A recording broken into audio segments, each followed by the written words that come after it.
Hello and welcome to what will be the South America Challenge here on HeflaTV HB1. This is going to be a best of three in the lower bracket between Battle Zone as well as Team PPK. And, well, as far as both of the teams' journeys to this slot, both of the teams getting 2-0'd in their first bracket, but as far as how it happened, Battle Zone definitely looking a little bit more solid, and just as far as teams are concerned, are a little bit more well established. PPK, this is the first time I've seen them play as a team, and unfortunately their first matchup against CMB was brutal. They get 2-0'd in less than 40 minutes. Yeah, that's 40 minutes total for both of those games. Maybe a little bit more with draft time, as drafts typically last a little bit longer than they really feel. But I'm in the game now. Had a couple of server issues. I thought I wouldn't be able to connect at all, but even though Battlezone also got 2-0'd, it was not as one-sided. So this could be a very quick series, but hopefully for PPK, they don't have a quick 0-4 out of this tournament. Yeah, I definitely like to see them take a game off of Battlezone, and, well, hopes are high, I suppose. We'll just have to see how this draft ends up commencing. We did have a failed load to start things off, so the draft isn't as far along as it usually is, but for now we'll see Viper, Line, Axe, and Shadow Fiend hit the bin. All right, so nothing too strange here. Viper, rather early ban. I remember PPK did end up using that hero.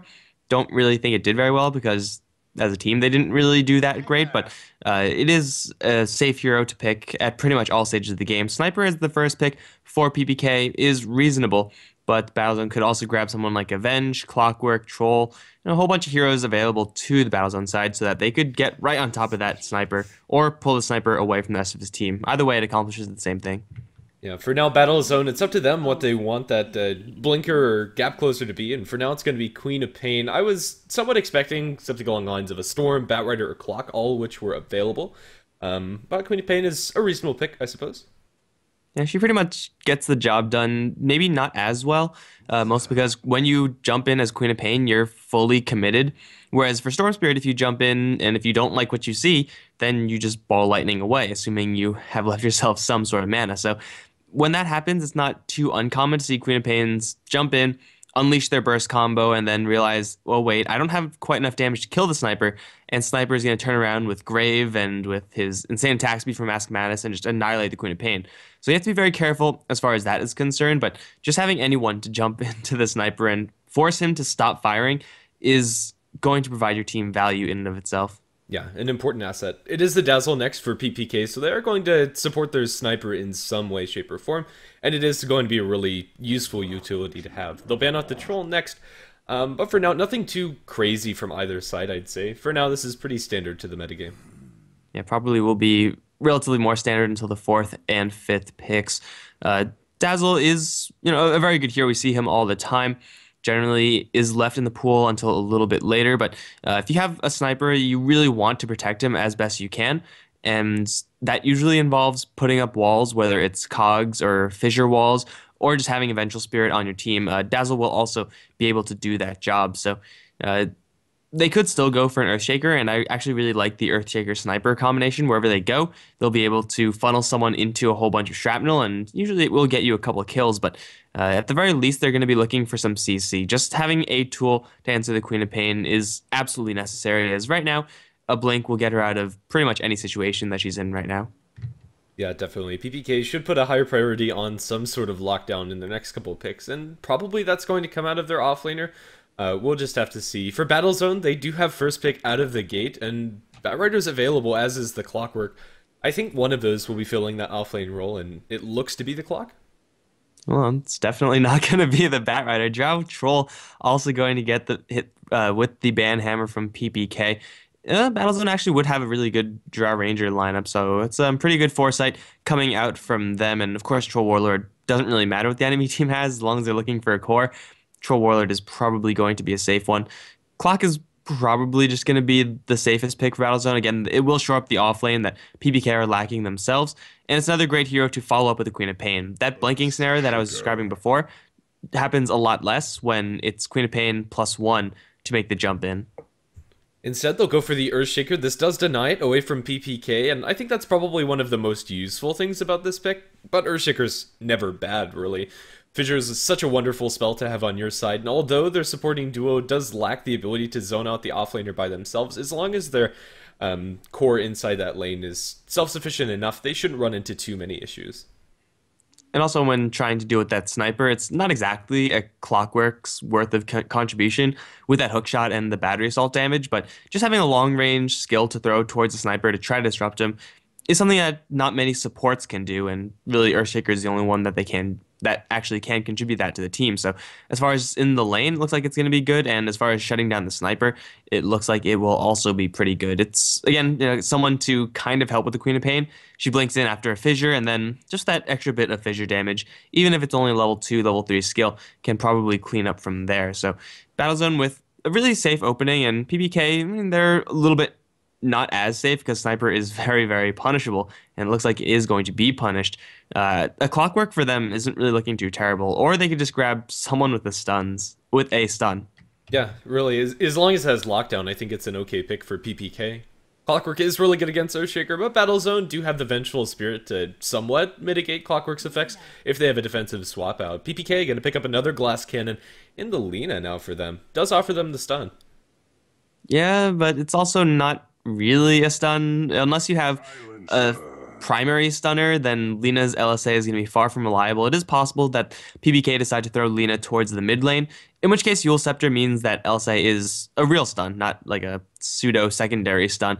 And in that regard, it will be very strong. She will have an okay matchup versus the Queen of Pain. So yeah, Lina I could see getting quite a bit of traction in this game.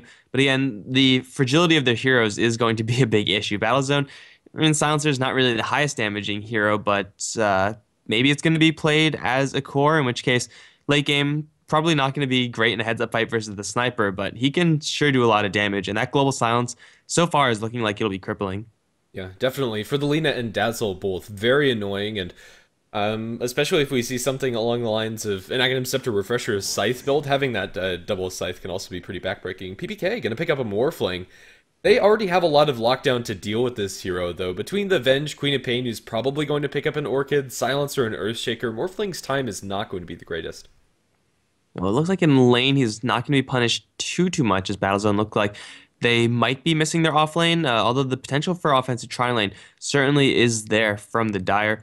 Morphling can have a really good start and then might be able to survive through the slew of crowd control effects just by having inherent tankiness, having good leveling, and then the strength morph will be enough to carry him through. But this Morphling is going to already be countered, and you never really want to be picking up a hero that's already going to be countered. Whereas if you still look towards the Queen of Pain, there's only an LSA that they have to actually kill her off, and Sheer Burst, which is possible, but it's far from reliable, and it's definitely not what you want to be relying on. No, for sure. Brewmaster going to be the last ban coming out from Battlezone. Would have been an annoying hero for them to deal with, but again, a single pick probably isn't going to shore up that weakness to PPK's draft. They're probably looking for a support as their last, but at least for now, Battlezone are expecting the support Lina, at least by their ban. Yeah, so if there is a support Lina, support Dazzle, maybe we send Sniper mid Morphling safe, and then PPK are looking for an off lane. Do you think they need CC to the degree that they'll consider picking up a Doom? I wouldn't be opposed to it, but then again, the Doom could end up just getting completely controlled out by Battlezone too. It wouldn't be bad by any means. Yeah, I'm always on the fence about Doom. I think like if you're gonna pick up the hero, you need a reason to grab that Doom. And right now, if you Doom at Global Silence, that could be pretty sweet. But you Doom Queen of Pain, obviously that's gonna be fantastic. But just not sure if it's gonna be that great. Juggernaut gonna hit the bin for PPK, whereas for Battlezone they're gonna take out the Brew, and then Battlezone grab the Phantom Assassin. So they have a lot of lane flexibility to say the least.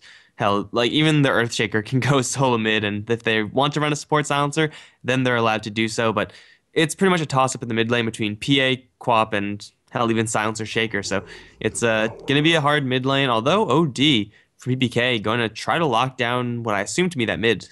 Yeah, no matter what the matchup is inside that middle lane, OD should have a pretty good time. But right now, PPK, they're running with a lot of damage and not a lot of lockdown. Their Sheer Burst, however, is going to be pretty useful against the PA. But then again, the OD isn't going to contribute much to that, with the exception being the ultimate, which does hurt the Phantom Assassin quite a bit. Phantom Assassin is one of the lesser intelligence heroes in the game. So if you get hit with that Eclipse, you're probably going to almost completely die, if not be mostly dead. And BKB is going to be a necessity for that. And I don't really think it's going to change her game plan in this particular game. Going up against Alina and maybe a shotgun, you probably are going to be going for a BKB anyway as PA. It's in general pretty standard. But looking now at this mid lane, OD is probably going to match up against Phantom Assassin, or at least Battlezone are going to try to make that matchup happen as OD just walks over. Whoa. Okay. Oh, we're remaking. Okay. Well, OD walks over Queen of Pain pretty easily. Yeah, definitely. So we'll get into the second lobby, as hopefully it will be not too painful to just get an AP remake. We're waiting on one caster though, so and one player from Battlezone. Oh, we're waiting for everyone. Fantastic. Yeah, the servers are not cooperating. Unfortunate. Yeah, but at the same time, what are you gonna do? It's South American Dota, and it seems like that's the best time for servers to fail. Well, and the best region too. There are so many South American servers, but it doesn't seem that any of them are really well maintained. Excuse me. Yeah, like I don't play on the South American servers, so my experience with it is just what I see, and that's not good. The sample size is small, but the results are also really bad. But we should be getting into this one pretty quickly. We see the drafts right now, and I think outside of drafts, outside of like the skills of the players and everything like that, I still got to favor Battlezone's draft just a touch. I think the lack of crowd control is really going to be hurting PPK. Yeah, I think that's a fair assessment. Well, we're going to end up loading in, and hopefully it's not going to take too long. Yeah, but we can always hope. We're always hoping that it doesn't take long, and then it always does. It is possible for PPK to draw this game out really late somehow and just have OD Lina just go off. A disruption or an imprison into an LSA is a pretty cool combo if you're going to be killing off an enemy hero. And then the late game of Morphling Sniper is really hard to deal with Battlezone. Like, PA will be able to man fight one of them, but most likely, unless she's 6-slotted and Morphling Sniper are like 2-slotted, then she's not going to be able to kill off both the Morphling and the Sniper, not to mention the late game OD. So PPK going deep into the late game, and I'm not sure if they have enough early game to support that. Yeah, well, we'll have to see if they're able to get over that hump and gather some momentum very early on. Well, we have to wait for 40 seconds as we load into this game. There's actually no way to start it faster anymore inside tournament lobbies. There should be. If it's all pick, and if there's like a real, like if you're in a lobby that's all pick, then you probably should be able to just start that up. I don't see any reason why you would not be able to or not be allowed to. Well, and you used to be able to. Like, if everybody pressed Alt-Enter, you used to be able to load in, but... Well, I don't play lobby AP games because that's stupid. Why would you need to do that? Unless you're... I mean, there's certain situations, I suppose, but most of the time, just queue up. Get into the queues. Grab your shovels and go into the trench and stuff like that. Well, either way, we'll introduce our teams. On the Dower side, it's going to be Battlezone. Ewo is going to be taking up the Phantom Assassin, supported by Radix. On the Vengeful Spirit, Mihawk's going to be playing the Queen of Pain Earthshaker, going to be handled by Zinder, leaving last but not least our Silencer, played by Gethuxto. Some great names right there. On the PPK side, Shermie is going to be playing, for now, the Sniper. Still, there's a little bit of time for swaps, I suppose, if they want to. Dark is going to be on the OD with Nen and Shinha on the Lina. Diamond's going to be playing the Morphling, and Kami is going to be handling the Dazzle. And aside from where they actually send these cores, PPK, who's going to be going towards the offlane, I don't really think there's going to be much in the way of surprises. Sniper does have a pretty safe opening. You could really take this kind of item opening wherever you want, but unless they're going to be running an offensive tri-lane, whoever's going to be going up there, assuming it's going to be a defensive tri-lane from BZ, which isn't even necessarily a given, they're not going to be having a good time. Yeah.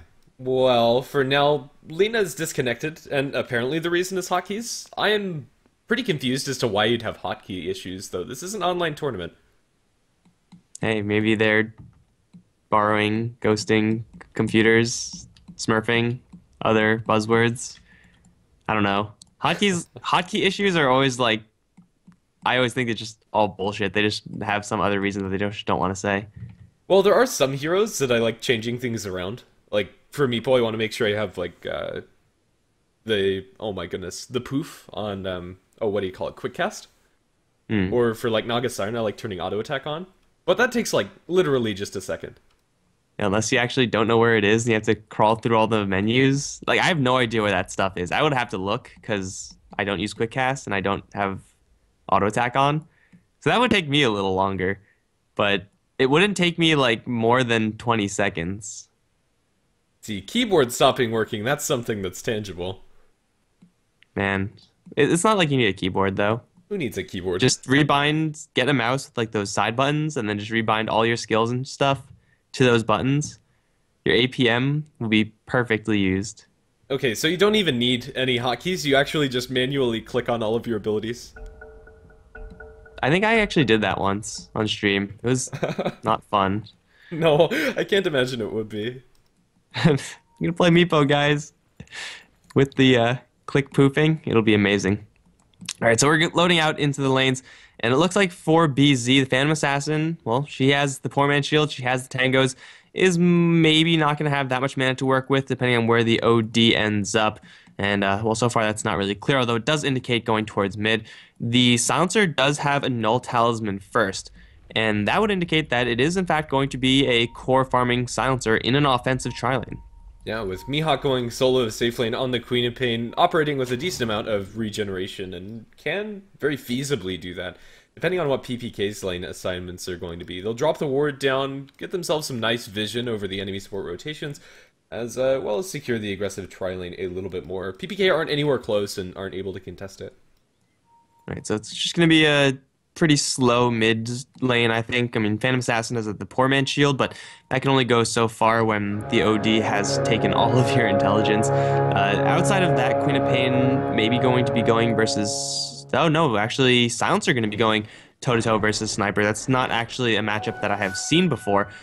I can't imagine it's going to be too terrible for either side. Silencer has a little bit more base damage, and he does have okay amounts of harassment, but the outranging of the Sniper is going to be a nice tool to keep him safe. I would expect to pretty much wash up on the top lane. Yeah, I think that's pretty fair.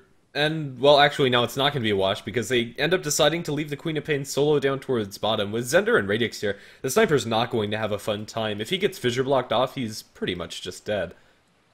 Well, that was going to be the case for most heroes, unless you put the Morphling up on top, but I don't know. Morphling with not much isn't going to be doing that much. Zender is going to land almost a perfect wall into Shermie.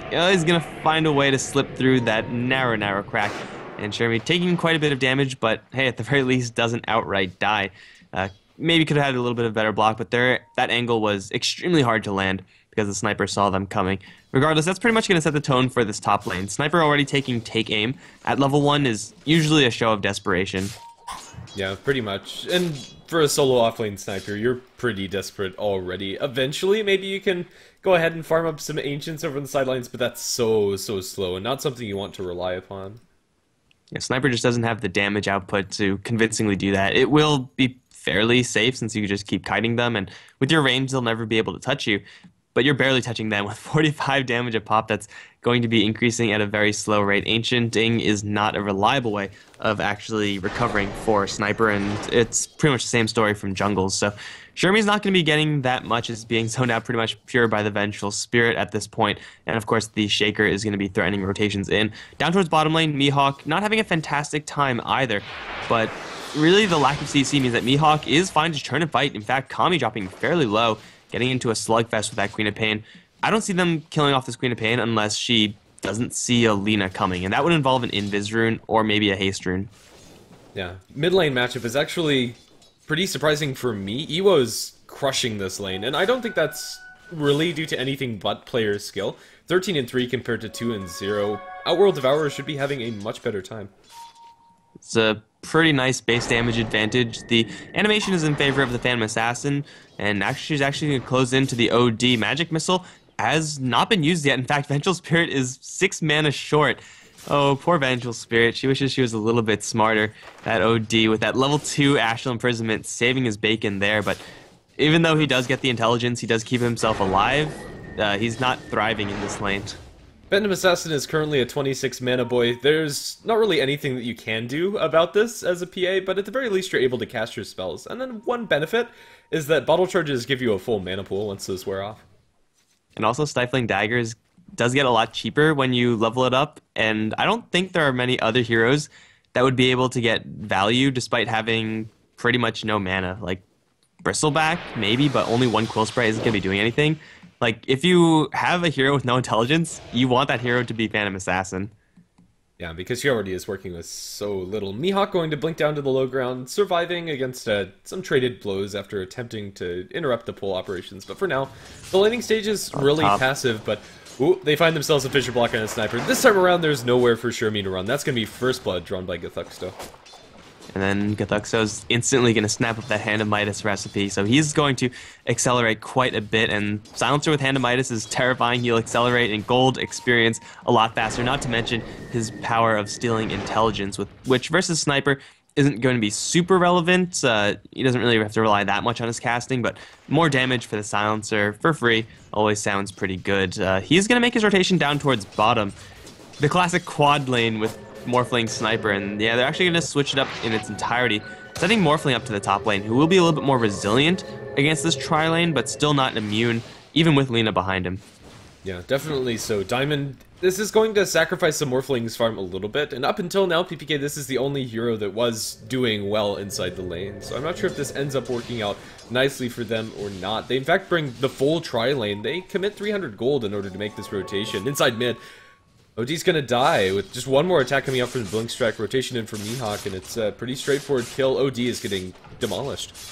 Man, I've never seen Illusion Runes 4 minutes in be that relevant, or if I have, it's a rarity to say the least. With those illusions, usually they don't do that much damage, but since the OD tried to straight TP out of that, clearly he's not going to be running away from illusions anytime soon, so he's going to be taking a fall. So Iwo getting a little bit of help from the Quap, who's doing decently, all things considered. That kill assist definitely helping Mihawk out in a big way, but as you said, Iwo is demolishing this mid lane, and for OD to lose any lane, that's a rarity in and of itself, but also you need OD to be winning his lane. That's what he's designed for. They're going to get into a squabble up towards top. Radix going to throw the Magic Missile over towards the Lina. He's going to drop all her skills onto the bench, making it even 1-for-1, but now Diamond is caught on the wrong side of the fissure, and he doesn't have a wave for him. Kami at the same time dying to Mihawk. It looks like this could be a situation for a double. Mihawk going to try to go for Diamond. Looks like they are lacking the damage to kill off the Morphling, but they'll take the Dazzle as a consolation prize, making it a 1-for-2 up towards top. Holy cow, 1 HP survival on the Morphling.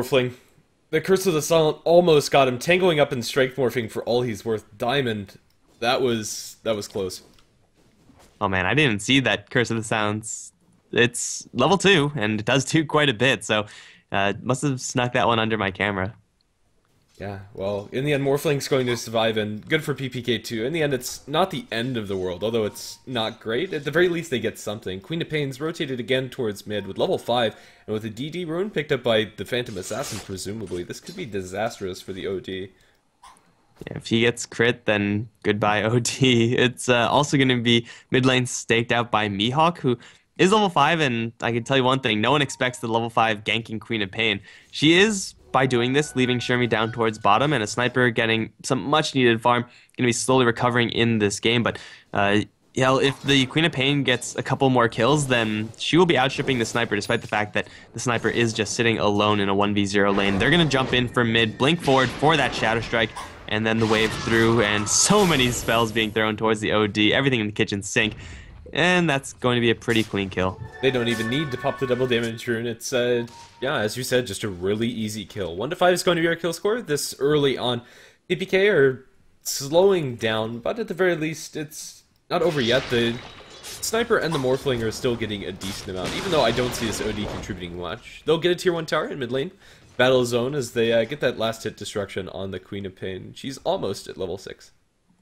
And that's going to increase her burst potential pretty much to the point where she could just insta-give the Sniper, assuming she has mana to do so. So the sniper has to be a little bit cautious as he's, well, playing it very cautiously right now. Up towards the top, Ewo is going to arrive, and with the Global Silence, Kami is going to get swiped down with the rest of that DD rune. It was almost timed out, but almost means that you're still hitting with plus 102 on the Phantom Assassin. A very easy in and out kill. Global Silence being used for only a support kill, less than ideal, but hey, if you get intelligence from it and if you're accelerating a PA, totally worth it. PPK, they need to somehow get to the late game, but I don't see that happening if the game continues on in this fashion. They have to change something up. Yeah, this silencer has 8 stacks of stolen intelligence, a hand of minus that he picked up at like 4.5 minutes in. Now he has a staff of wizardry up for Gethuxto. He's already hitting very hard. Even with only 2 points up in the glaives, he's doing more than the OD in the damage department, and that's just not something that I'm used to seeing at the very least. So no one expects the level 5 roaming Queen of Pain. No one expects the level 8 roaming Phantom Assassin. They've had enough of Shermie's free farm. They're going to go right in. Shermie is going to get decapitated down towards bottom. Up towards top, Zender is in a little bit of trouble as Diamond is right on his ass. Waveform, I think that might have missed, but they will get the kill anyway. Gethuxto is going to hit with an LSA as Lena's final dying wish. Morphling going to give this silencer a rundown, turning around for a spell cast. He probably wasn't going to get away from that anyway, but it's a 2-for-1 up on the top lane, and well, PPK, they finally get something going for them. This is much needed. It's a double kill for the Morphling, 3-0. Diamond is sitting on a decent amount of momentum.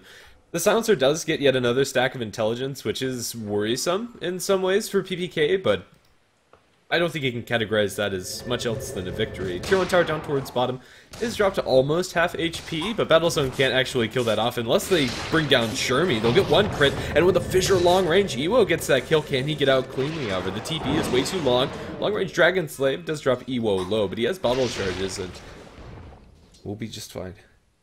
Well, 2 bottle charges, and he might even consider jumping forward for this Lina. She's only level 4, and the Phantom Assassin has a level 3 Fissure backing her up, so there's no retaliation just yet. But up towards top, they're going to kill off the Dazzle. Someone's in that bubble, and I don't really know who it is. Looks like the Queen of Pain's going to get out of that situation safe and sound. They're actually going to find the Lina off to the side, trying to retreat. Zender unwilling to throw the Fissure just yet, but now he will because he has backup. Fissure doesn't even have to wall off at this point. It will connect, and Phantom Assassin will swipe the Lina down with those blades. 3-11, and Battlezone are roaming around with their entire team because they can, and they're getting kills as well. Yeah, and even though they've been roaming around and potentially losing out on some farm, they're still keeping up on their PA and their Silencer. Both of them are 10 CS ahead of the highest farmer on PPK, which is the Morphling. Although this has given the OD a little bit more room to work with, all that the OD at this point has is an Ogre Belt. Is that it? On top of the bottle that Dark got very early on. So really nothing to worry about. Battlezone are finding a lot with these kills. Yeah, they're giving occasionally PPK's heroes, some of their heroes, some time, but they're not giving any one hero enough time to actually make a sizable contribution. They're going to run to the OD, chain stun with the magic missile, plus that Fissure. There is a sniper on the other side. Assassinate's going to be thrown towards the Vengeful Spirit, but with a bottle from Ewo, that's going to do next to nothing. PA, they came out diving this one. Will probably think better of it when she sees that there are 3 heroes here, but they also do have the Fissure. Well, actually, no, they don't because there's no mana. Shaker is not going to be able to help, but Ewo is just messing with 3 heroes at this point. He's just playing games. Venge is still in the area despite not having any HP.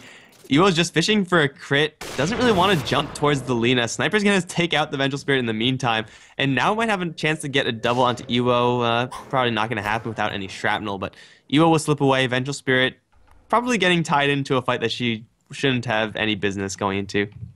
No, definitely not. That's Battlezone giving PPK a little bit of a freebie. But in the meantime, their Silencer farms away up towards top. Up against the Morphling, there's not much that the Morph can actually do.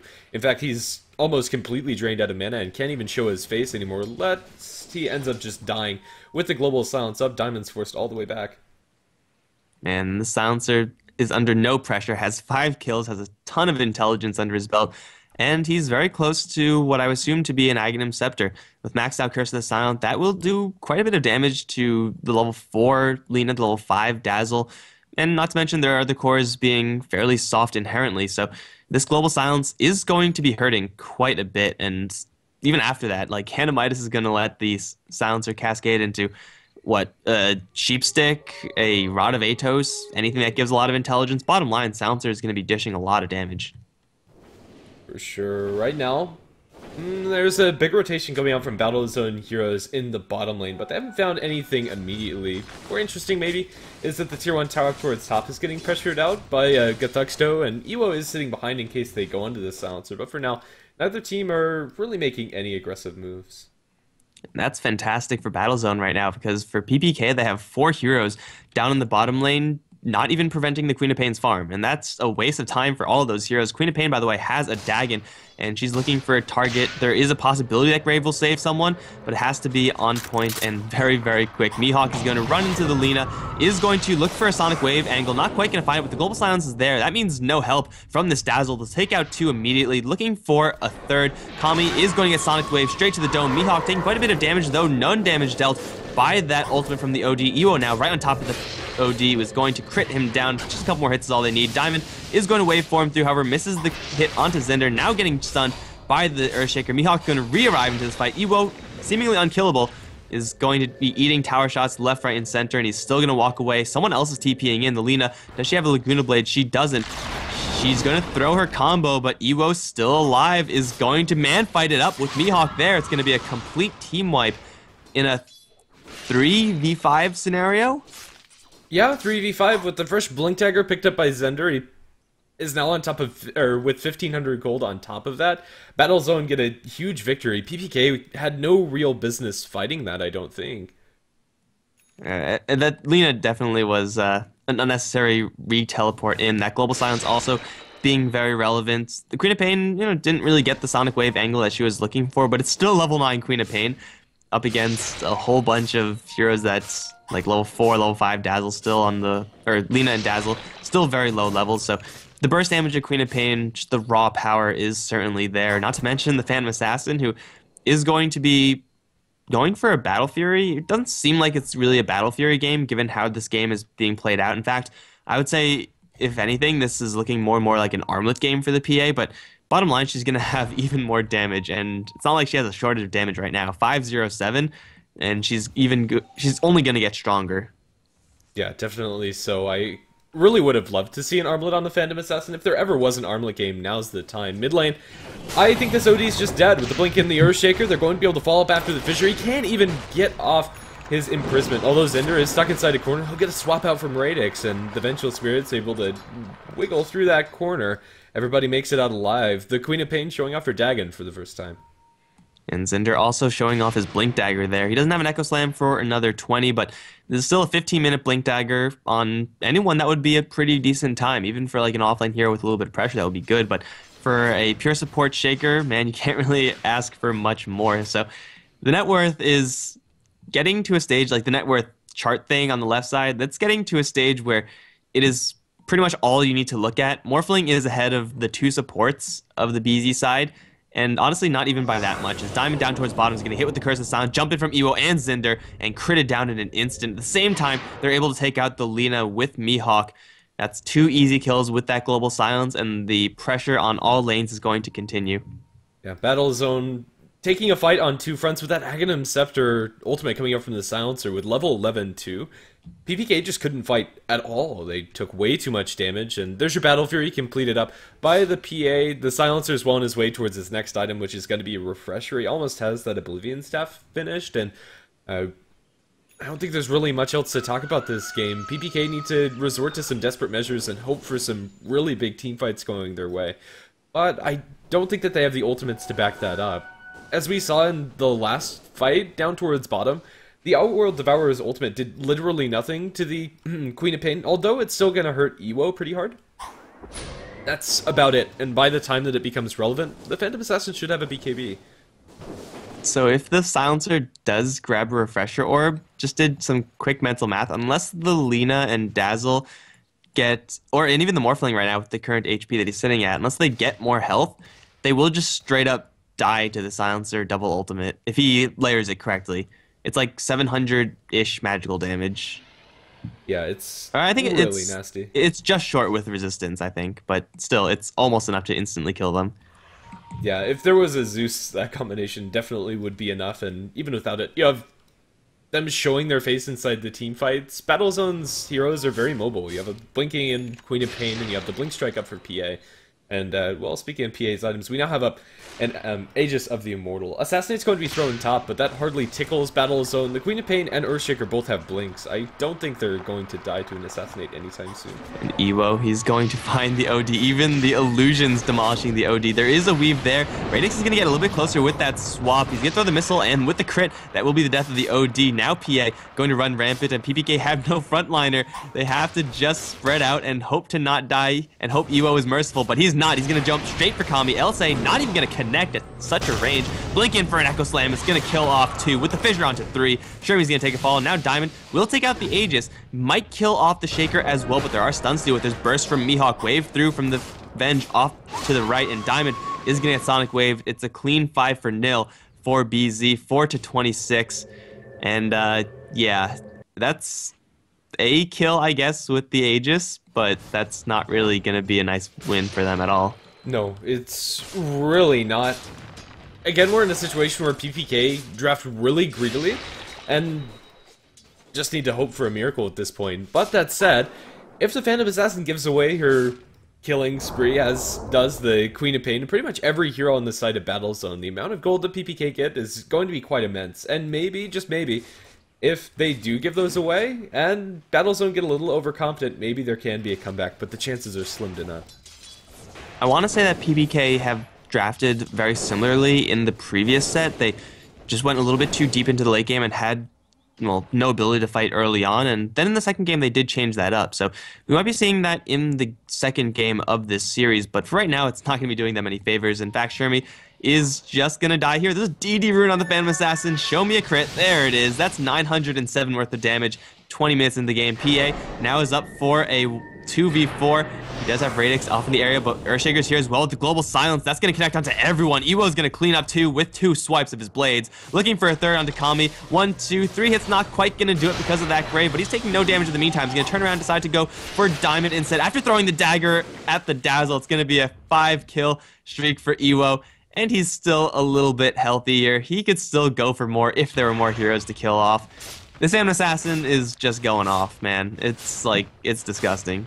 It is. She has 5,000 gold in the bank, and even without spending that is demolishing the enemy team. Maxed out Blur is ridiculous. PPK just don't do the damage they need.